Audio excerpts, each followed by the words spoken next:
सहारा हरियाणा में आप सभी का एक बार फिर से स्वागत है। मैं हूं आपका मित्र विश्वामित्र सैनी। आज के खास बुलेटिन को लेकर सबसे पहले नजर डालते हैं आज की मुख्य समाचारों पर। 11 दिसंबर को नूह में होगा विपक्ष आपके समक्ष कार्यक्रम, बोले पूर्व मुख्यमंत्री हुड्डा। कहा सरकार के संरक्षण बिना भर्तियों में इतने घोटाले संभव नहीं। राजकीय महिला महाविद्यालय के फाइन आर्ट्स विभाग में कोलाज मेकिंग प्रतियोगिता का हुआ आयोजन, छात्रा कृतिका सिन्हा ने मारी बाजी।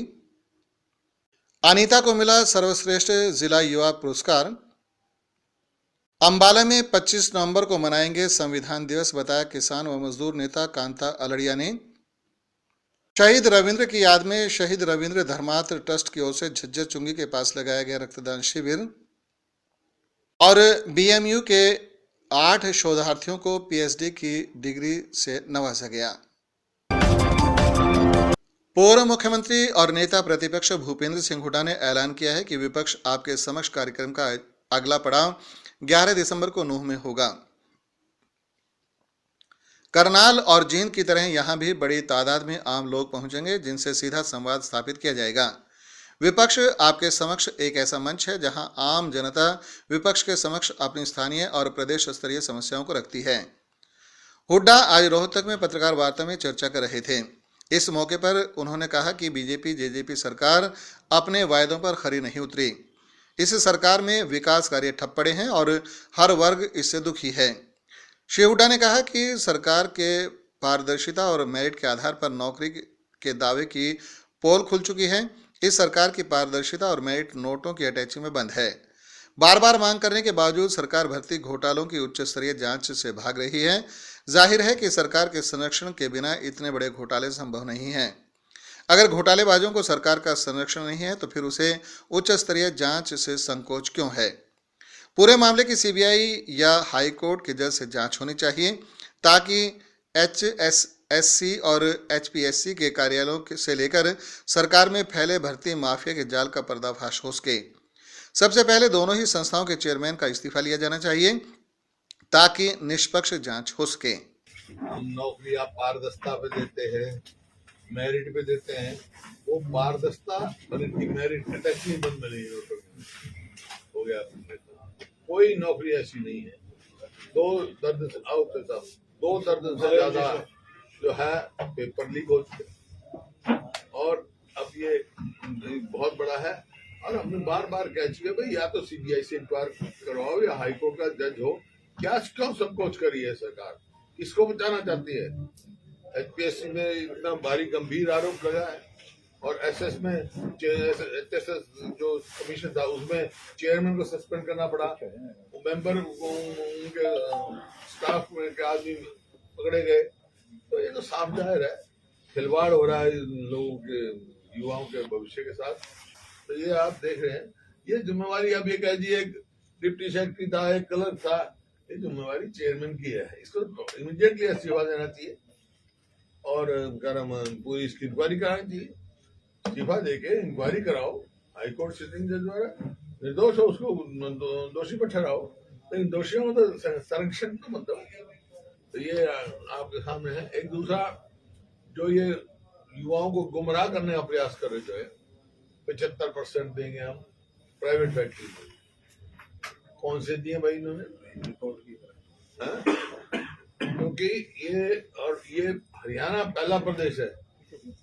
डोमिसाइल तो अगर देश का होता है, लेकिन आम आदमी डोमिसाइल को ही समझता है, जो रेजिडेंसी सर्टिफिकेट होते हैं। और प्रदेशों में 15 साल का है।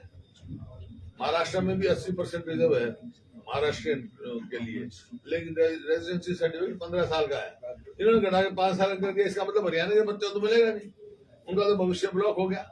इसी तरह जो बैकवर्ड क्लास के बच्चे हैं, जो शुरू का है, उनके रिजर्वेशन कोई नहीं। 75% देंगे, उनमें से कितने बैकवर्ड क्लास के बच्चे लगेंगे, कितने शेड्यूल कास्ट लगेंगे, जो रिजर्व लगेंगे, कोई वो नहीं है। राजकीय महिला महाविद्यालय के फाइन आर्ट्स विभाग में कोलाज मेकिंग प्रतियोगिता का आयोजन किया गया। ये जानकारी देते हुए बलजीत सिंह ने बताया कि छात्राओं ने इस प्रतियोगिता में बढ़ चढ़कर भाग लिया। छात्राओं ने मैगजीन, न्यूज़पेपर आदि का प्रयोग करते हुए विभिन्न विषयों पर कोलाज बनाए।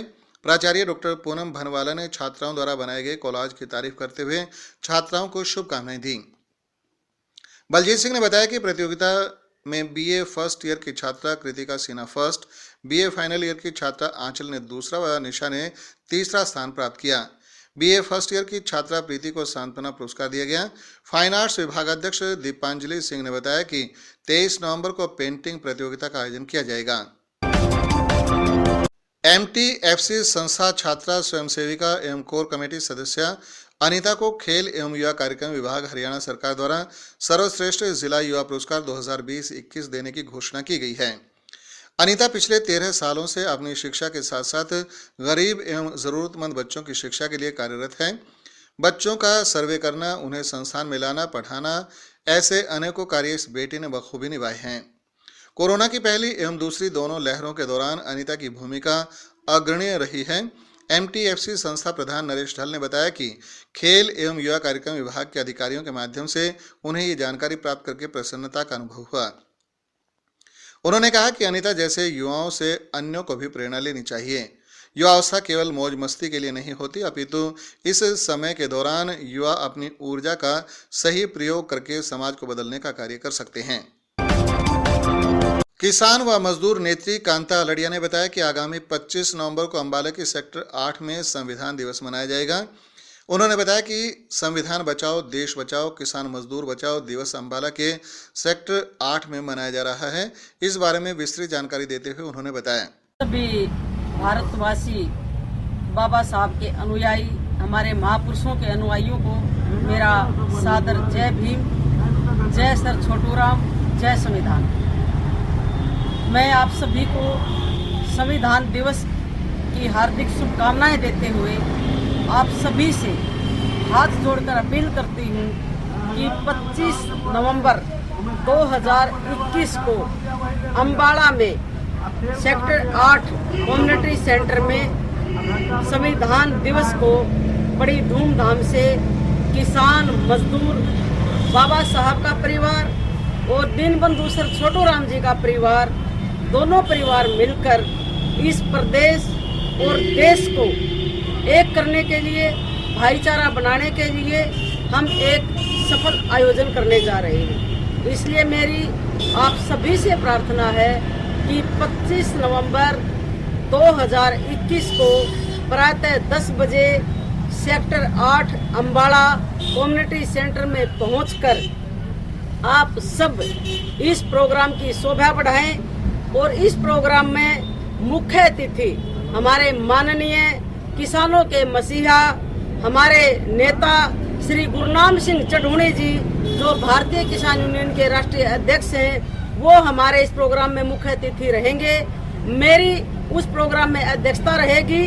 और हमने आज बीजेपी आरएसएस ने जो किसान मजदूर, छोटे दुकानदार, व्यापारी को जाति और धर्म के नाम पर लड़ाकर जो हमारा शोषण किया है, भाईचारे को खराब किया है और किसान मजदूर को खत्म करने की एक साजिश रची है, उसके खिलाफ किसान मजदूर एक संगठित होकर हमने ये फैसला लिया है कि हम पूरे देश में अपने बाबा साहब डॉक्टर बी.आर. अम्बेडकर जी के परिवार और दीनबंधु सर छोटूराम जी के परिवार को इकट्ठा करके हम कांग्रेस और बीजेपी के जो भी मंसूबे हैं उनको हम सफल नहीं होने देंगे और सत्ता भी हमारी होगी, सब कुछ हमारा होगा और हम किसी भी काले कानून को हम सहन नहीं करेंगे। किसान मजदूर की भलाई के लिए हम आगे बढ़कर काम करेंगे। शहीद रविंद्र धर्मार्थ ट्रस्ट की ओर से शहीद रविंद्र स्मारक अंबेडकर पार्क झज्जर चुंगी पर स्वैच्छिक रक्तदान, फ्री टीकाकरण व स्वास्थ्य जांच शिविर का आयोजन किया गया। इसमें प्रसिद्ध समाजसेवी राजेश जैन ने शिरकत की। इस मौके पर महामंडलेश्वर बाबा कर्णपुरी जी महाराज, बाबा विश्वरानंद, डॉक्टर परमानंद महाराज ने रक्तदाताओं को शुभ आशीर्वाद दिया। इस मौके पर पार्षद सूरजमल, डिप्टी मेयर अनिल कुमार, समाजसेवी नेहा शर्मा सहित गणमान्य व्यक्ति मौजूद रहे। प्रसिद्ध समाजसेवी राजेश जैन ने कहा कि रक्तदान महादान है। 1 यूनिट रक्त 3 मरीजों की जान बचाता है और हर व्यक्ति को हर 3 महीने में एक बार रक्तदान अवश्य करना चाहिए, जिससे शरीर के रक्त का संचार सुचारू रूप से चलता रहता है। जिला रेडक्रॉस सोसाइटी के सचिव देवेंद्र चहल ने कहा कि पीजीआई में रक्त की कमी के कारण बहुत लोगों की जान चली जाती है, इसलिए ज्यादा से ज्यादा युवाओं को रक्तदान करना चाहिए ताकि रोहतक पीजीआई में रक्त की कमी न हो। शहीद रविंदर समाधि स्थल पर ब्लड डोनेशन कैंप लगाया गया और वैक्सीनेशन कैंप भी लगाया गया। तो सबसे पहले तो संस्था का धन्यवाद और सभी आए हुए लोगों का भी धन्यवाद। काफ़ी अच्छी स्ट्रेंथ में आज लोग यहाँ पे आए हुए हैं और जितनी भी संस्थाएं थी जो इस संस्था से जुड़ी हुई थी उन लोगों को उन्होंने सबको सम्मानित किया है और तो सम्मान करने से ही है लोगों में और प्रेरणा जागती है कि भाई हम ये कार्यक्रम करते रहें। तो रोहतक अपने आप में नेट एवरीडे एक ब्लड डोनेशन कैंप लगता है और वैक्सीनेशन कैंप लग रहा है और आज मोदी जी की पहल की वजह से आज 100 करोड़ लोगों को वैक्सीनेशन लग चुका है, तो जिसकी वजह से हम खुले वातावरण में घूम पा रहे हैं। पर अभी भी कोरोना गया नहीं है और समय आ गया है कि गवर्नमेंट को बूस्टर डोज शुरू करना पड़ेगा और फिर से सभी संस्थाओं का कि बहुत बहुत धन्यवाद कि निरंतर हम ब्लड डोनेशन का प्रोत्साहन करते रहते हैं और वैक्सीनेशन कैंप लगा रहे हैं। और मैंने आज ये भी अपील करी है कि हम साथ के साथ में वैक्सीनेशन के साथ अब हम हेल्थ चेकअप कैंप भी निरंतर लगाएं। नमस्कार, मैं डॉक्टर सी के Malhotra Rohtak cancer care hospital की तरफ से आज हम आए हुए हैं शहीद रविंदर जी पार्क में। आज हम यहाँ पे 78 पेशेंट अभी तक जांच कर चुके हैं, जिसमें से कुछ कैंसर पेशेंट्स भी हैं और कुछ नॉर्मल पेशेंट्स भी हैं। नॉर्मल पेशेंट्स को हमने कैंसर के बारे में समझाया है, जिसमें हमने उनको बताया है कि कैंसर के शुरुआती लक्षण क्या होते हैं और कैंसर से बचाव के क्या तरीके हैं। धन्यवाद।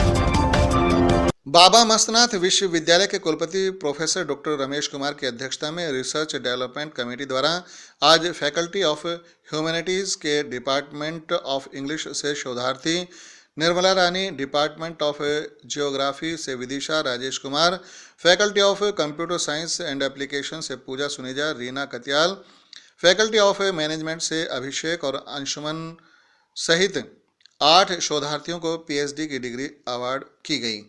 इस मौके पर कुलपति डॉक्टर रमेश कुमार ने समस्त शोधार्थियों के उज्जवल भविष्य की कामना करते हुए कहा कि ये अत्यंत गौरव और हर्ष की बात है। और इसके साथ ही ये खबरों का सिलसिला अब यहीं पर समाप्त होता है। अगले बुलेटिन में आपसे फिर मुलाकात होगी, तब तक के लिए नमस्कार।